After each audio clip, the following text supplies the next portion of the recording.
Guys, Jesse Norris here. Today is Sunday, so we're doing our Q&A, and we have a guest, Leanna Carr, is here with Hello. us. She's going to read off some questions, and then we're going to try to ask her some questions. You guys didn't seem like you had too much to ask in the last video I posted, so... No one cares what I think, they just want to hear from you. No, I don't think so.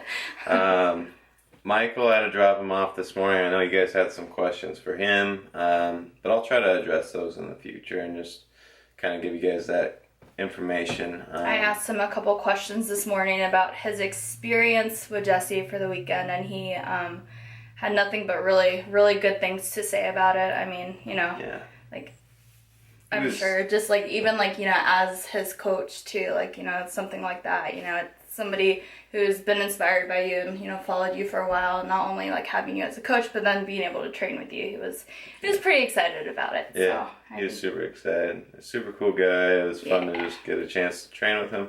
And there's things that, he sent me in his videos when I was training and I didn't see, and then, day at the gym, I was able to point that out. So yeah, just a better learning experience for everyone. And then just being able to hang out and realize that you're human too, dude. Yeah, you're just a guy. Pretty cool.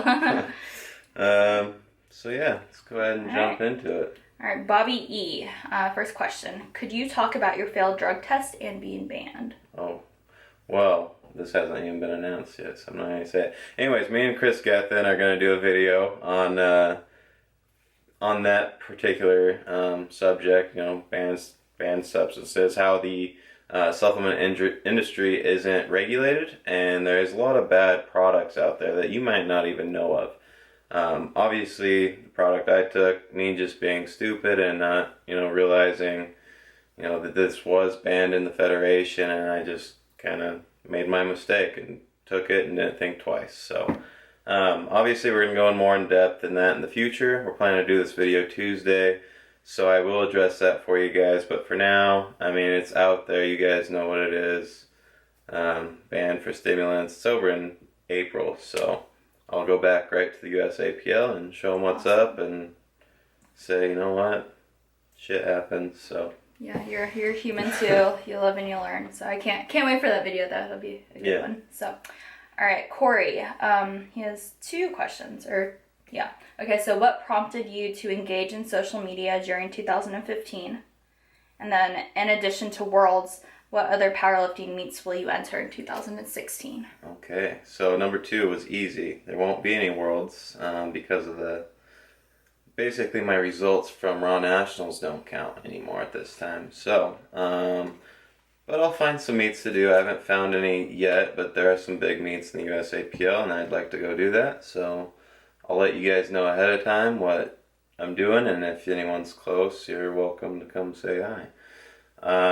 What prompted me to engage in social media during 2015 is really just, a little bit of social media I did. You guys really, you were asking a lot of questions and saying, man, you should go to YouTube and this and that.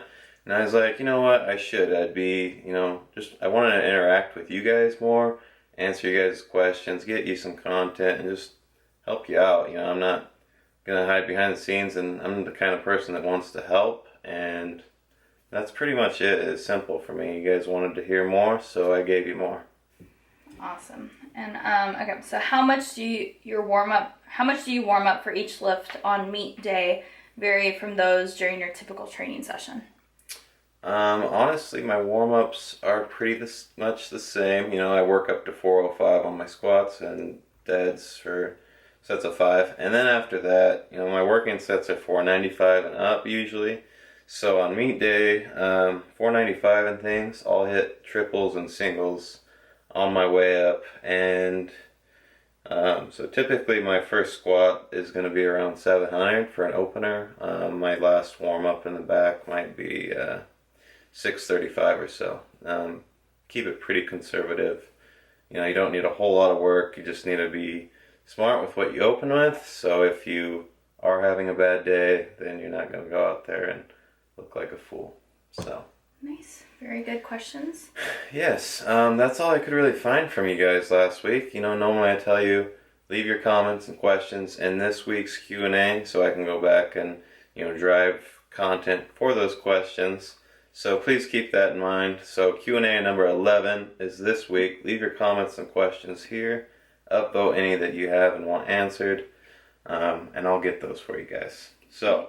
And I think it's awesome too that you do this. I was talking to Jesse before, and I think like I've obviously met him a couple times. And you know, this weekend I was in town for the bodybuilding spokesmodel search, so I got to hang out with him and Candace and everyone. And yeah, that's my YouTube is something that and like the social media engagement is something that I haven't been very good with, mainly because I'm kind of awkward sometimes talking in front of the camera, or so I feel, right? So I was like talking to Jesse, and I was like, I just think it's really cool how somebody like you, who's just like obviously freaking strong, I mean, I don't care what anyone says, and you can like be like, no, I'm okay, but yeah, he's strong, and he is somebody that I think like a lot of people they are, you know, motivated by and they look up to, and they're like, but damn, like he's so strong, like I can't ever like even touch that. Like it's just like you're such an outlier in that case that it's just like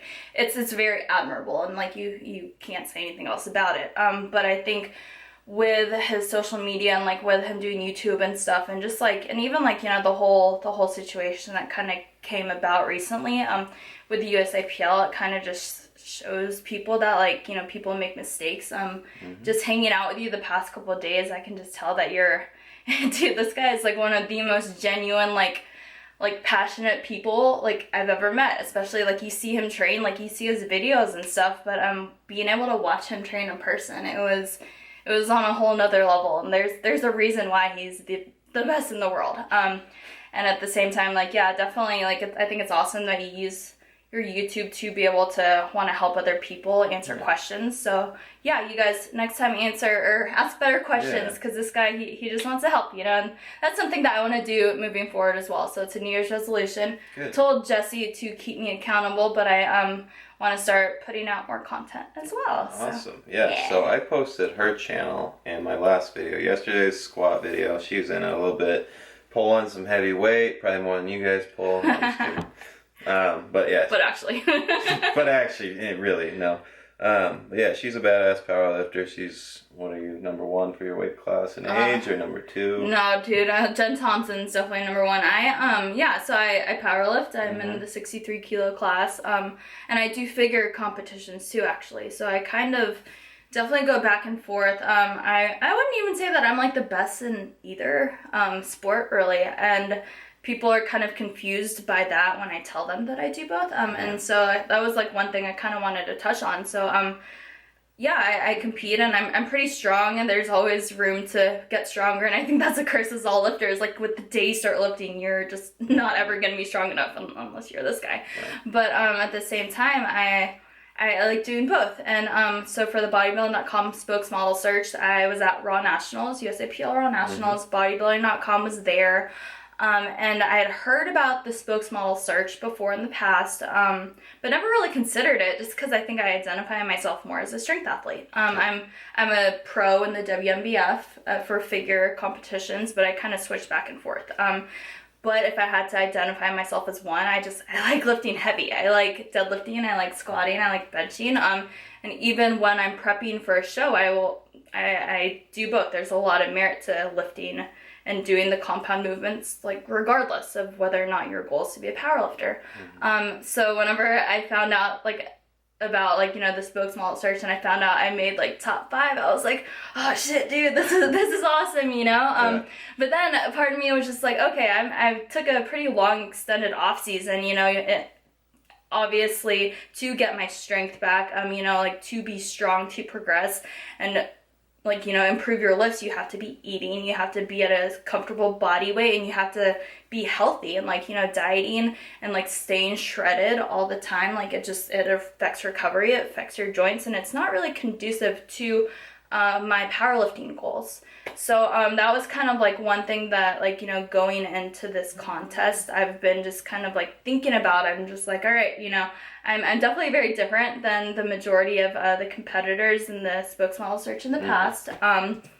I'm you know, I don't stay shredded and tiny year round, and I like to lift heavy, and that was one thing I was like, all right, you know, I'm super excited for the opportunity. Like, just coming to Boise and going to the bodybuilding headquarters was freaking awesome. I mean, you work there, you know how cool, it's really cool, guys. And it's something that, you know, I will, this experience has been awesome, but I was just like, okay, like I will definitely be disciplined with my diet. Like you can look a certain way, you can look muscular, you can look aesthetic, you can care about your health, but also have strength goals. And I think that that's a very common misconception that a lot of girls have. It's just like, all right, if I'm gonna be a powerlifter, I gotta be like big and bulky and huge. And like, if that's what you want to do, you can do it too. Like, dude, live your life, you know.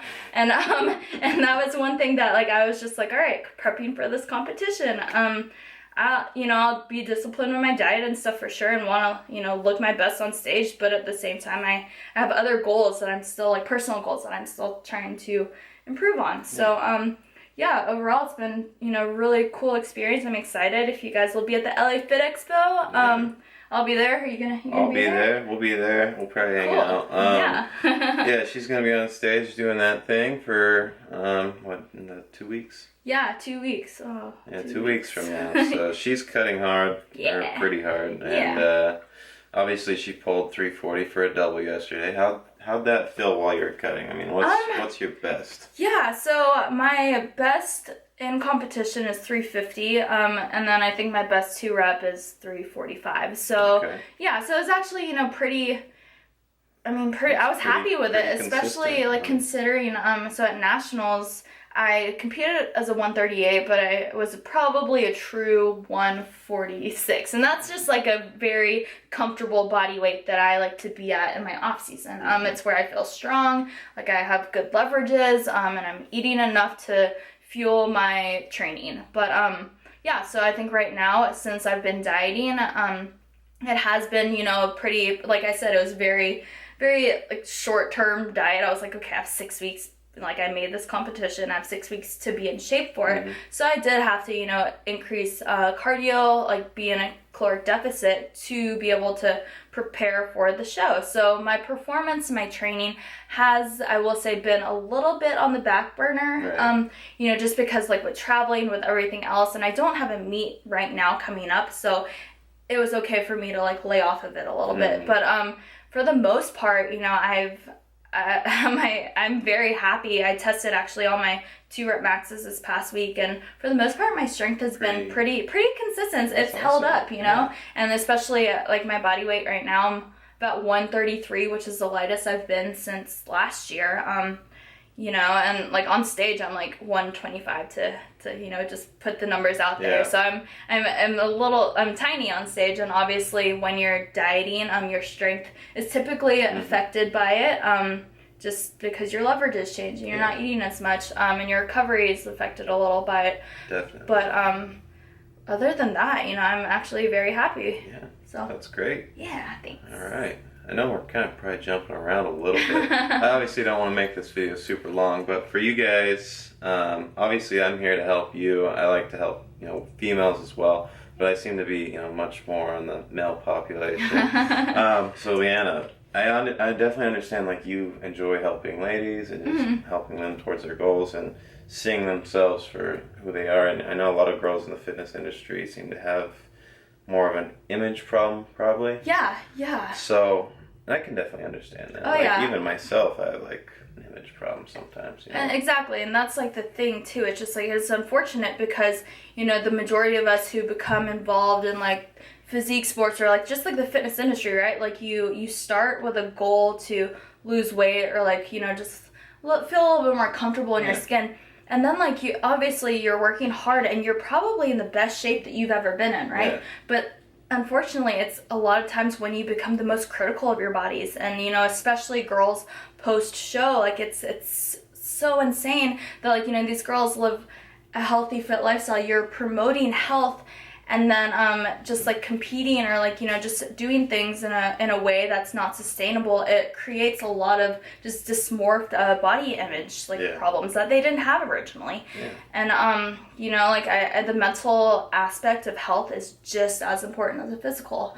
So, and that's kind of why I do like having powerlifting as an outlet. I do coaching. I actually, just kind of started my own business with my own coach, Brian Miner, and it's called Iron Woman Strength. And basically, like, not to, go into too much detail about it, but I just wanted to create kind of like an outlet for females who, like, maybe their goals aren't ever to step on stage, maybe their goals aren't ever to be a power lifter. But at the same time, I think that learning, how to properly train, how to properly, like, structure nutrition, not just following like some, random cookie cutter meal plan or random training program, and not knowing why you're following it, and I think that that's a lot of things that people do, is like, all right, I'm doing this because so-and-so told me to. But once, they reach that end goal, they're done with their program, they stepped on stage, they don't know what to do next, and they feel like super lost in their goals. And obviously, like you see yourself on stage at your best, and then you're just like, oh crap, like you have to go back to a healthy body weight, and then you feel terrible about yourself, and you just see yourself as something that you're not, and like, so with Iron Woman, I just wanted to like create like and it's still a work in progress, and there's so many things I want to expand on, but basically just like a database or like whatever it is to just inform women especially, that there's no like one right or wrong way to do things. There's no one way to reach your goals. You can train heavy and still look like a female. You can like you can like be a lot more balanced than you think with your meal plan, enjoy life, live a little, and still like not set yourself back from reaching your goals. And I think I learned that by just like reading about how nutrition works, how training works, like like the energy balance equation, being able to manipulate your own calories, not just following some macro plan that some coach sends you, because it's just like it's one of those things, like the more educated you become on something, the more you'll be able to apply it for your own personal goals, and maybe you won't even need a coach later down the road, because I don't think like having a coach forever is something that needs to be done. No, you should definitely, like, I had a coach for a while, and obviously I took his advice, took his program, and I eventually learned my own stuff, learned about nutrition, learned about training, and I've taken that, manipulated it to what best suits me. So that's generally what you're going to do. And you do your own coaching too, right? Now I'm coaching, other guys. Exactly, and you do your stuff yourself, right? You're like your own programming. I do my own programming, and then I send, these guys their program, help them out the best I can, and I can only hope that they gain knowledge, experience, and then take what they've learned from me and basically tweak it, manipulate it into what works best for them. Exactly, because whatever you do isn't always going to be, the most like optimal for somebody else. And then like even like seeing like how you kind of like structure your nutrition and stuff. I mean, obviously you stay at a fairly lean body, but year round. Like, dude, I told him he needs to do a bodybuilding show. Me and Eric Cafferty are gonna convince this guy to do a show. Watch. Classic physique. Yeah. No, seriously though, you totally could. And that's because he knows about nutrition. He doesn't, like completely like, he's not on like some crazy bro meal plan, whatever. He drinks beer every single day that I've been with him. So far. Exactly. He's had a drink, and he like lives, and he just, like he knows like how to structure his nutrition for his goals. To obviously you have to eat in a way to keep up with your training to recover, but also like you don't have a problem with just like the way you look, obviously, right? I mean not always. Dude, his muscles are so tense. It's insane. So, yeah, definitely, like, me, just from my perspective, like, my goal is always to be better. So I always look at things, and I am hard. I'm the hardest critic of myself, and, there's always things I can see that I can improve on. So exactly. But that's probably everyone, and that's probably you. And, ladies out there, obviously you put in some good information for them. And I hope so too. And that's like the thing too. It's just like, obviously, you want to set a good example. You have a huge platform, and there are people who talk shit, like some of you guys like leave ridiculous comments. I get them too, and that's just one of those things, is people just wouldn't be so critical of other people if like they like they didn't have like the platform. And like obviously like with everything, like there's always going to be people who say, or like are supportive and who like, you know, just are super just, obviously you motivate a ton of people, and there's always going to be people who can't ever be pleased. And you know what, like that's like the one thing that I've just like I said, like kind of like learned from you is just like, dude, like just do you, be chill. And I think it's just really cool, like more than anything, that, you know, like despite any negativity that comes your way, it's just like the ultimate goal, like that I've gotten from you and like just like from like everyone here. Like Boise is such a cool little like town, just because like everyone is just like so motivated and uplifting, and like you just want to help people, you know. And I think that's awesome, and people are gonna say what they want, but at the same time, you do what you do, I do what I do, because we obviously love it. You know, it may not be forever. I might like, you know, become injured in the next like 5 years and never be able to squat again. I hope not, but at the same time, it could happen. You know. Exactly. And then you know, then what else do you have if that's all you care about, you know? So I think it's awesome that like even more so than your own personal goals, and that's kind of like where I'm at right now, is just like wanting to help other people just kind of realize like there are ways to do things that are a lot more optimal, and like can be, you know, like you can live your life and be like enjoy it and not like have to worry about like, you know, like falling off, or like, you know, when something goes wrong, like when something bad happens, like completely just like shutting off, you know. It's just like it's we're both young, like you're 22, I'm 24. We have a long way to go. So a lot of work to do. Always more weight to be lifted. Always more things we're gonna have to overcome, obstacles, you know. It's everyone. And it's great info. So thanks. But that was a long video. I don't know how long those usually are. That is a long video. But, I hope you guys watched it. It is good information, especially having you here, and you're very knowledgeable on what you do. And, Thank you. You know, you apply to probably more of the female spectrum, but guys obviously probably want to hear what you have to say as well. Cool. So hopefully you guys enjoyed the video. Leanna got to get to the airport now, so we're gonna take off. You know, if you guys want to go check out her channel, like I said, I'm going to post her link in the description, and maybe she'll be more active on YouTube. I will. That's my New Year's resolution. Keep me accountable. All right. Yeah, I'll tell her to, you know, get busy. So, anyways, hope you guys enjoyed it. Please like the video, subscribe if you haven't, and leave your questions and comments below. We'll see you later. Bye.